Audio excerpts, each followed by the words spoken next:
દમણના સલીમ બારવટિયાની 4 વર્ષ પહેલાં થયેલ હત્યામાં 6 આરોપીઓને આજીવન કેદ.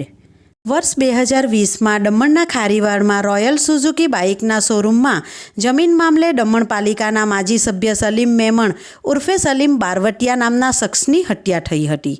દમણ નગરપાલિકાના માજી સભ્યની અંધાધૂંધ ગોળીબાર કરી હત્યા કરવાના ગુનામાં દમણ ડિસ્ટ્રિક્ટ એન્ડ સેશન કોર્ટે 8 પૈકી 6 આરોપીઓને આજીવન કેદની સજા અને ₹15,000નો દંડ ફટકારતો ચુકાદો આપ્યો છે, જ્યારે વાપીના બિલ્ડર સહિત 2ને નિર્દોષ જાહેર કર્યા છે. સલીમના શરીરમાં 4 ગોળીઓ ખૂંપી જતાં મોત નીપજ્યું હતું. પોલીસે સીસીટીવી ફૂટેજ અને કડીના આધારે હત્યાની સોપારી આપનાર વાપીના બિલ્ડર ઉપેન્દ્ર રામજીભાઈ રાયની ધરપકડ કરી હતી.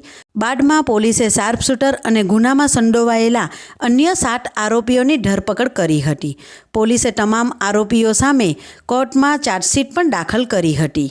હત્યા કેસની તારીખ 22/8/2024ના રોજ દમણ ડિસ્ટ્રિક્ટ એન્ડ સેશન કોર્ટમાં હાથ ધરાયેલી સુનાવણીમાં સરકારી વકીલે 31 સાક્ષીઓની જુબાની સાથે પુરાવાના દલીલો કરી હતી.